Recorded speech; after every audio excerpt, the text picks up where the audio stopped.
Iran Israel সংঘাতের জেরে অস্থির হয়ে উঠেছে দেশের পুঁজিবাজার। একদিনের মাথায় সূচক 138 পয়েন্ট কমে সোমবার 72 পয়েন্ট বেড়েছে।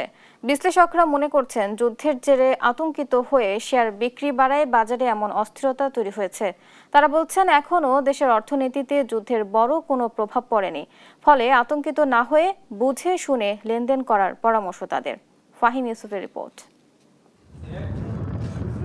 মধ্যপ্রাচ্যে ইরান ইসরায়েল সংঘাত ঘিরে বিশ্ব অর্থনীতিতে আবারও নেমেছে অনিশ্চয়তার ছায়া। যুদ্ধের আশঙ্কা বাড়তেই বড় বড় শেয়ার বাজারে শুরু হয়েছে বিক্রির চাপ। সূচক পড়েছে দ্রুতগতিতে। বিনিয়োগকারীরা ঝুঁকিপূর্ণ শেয়ার ছেড়ে নিরাপদ খাতের দিকে ঝুঁকছেন, যার ঢেউ এসে লেগেছে বাংলাদেশের পুঁজিবাজারেও। সপ্তাহের প্রথম কর্মদিবসেই ঢাকা স্টক এক্সচেঞ্জে প্রধান সূচক কমেছে 138 পয়েন্ট। একই সঙ্গে কমেছে লেনদেনের পরিমাণও। যদিও দ্বিতীয় কর্মদিবসে সূচক বেড়েছে 72 পয়েন্ট।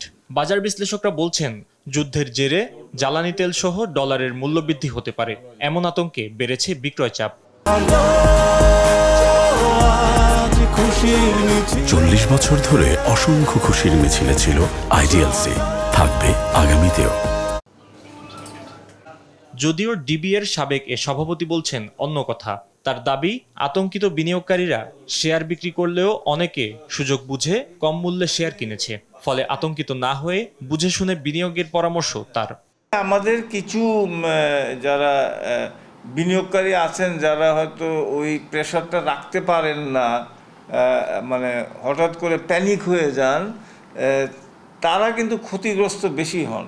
একটু হোল্ড করা দরকার, যে একটু দেখা নেই, বুঝে নেই। এদিকে একই সময় দুর্বল বা বন্ধ কোম্পানির শেয়ারের অস্বাভাবিক দাম বাড়া নিয়ে প্রশ্ন তুলছেন এই বিশ্লেষক। তিনি বলছেন, ঘোলা পানিতে মাছ শিকার করছে একটি চক্র। নিয়ন্ত্রক সংস্থাকে নজরদারি বাড়ানোর পরামর্শ তার।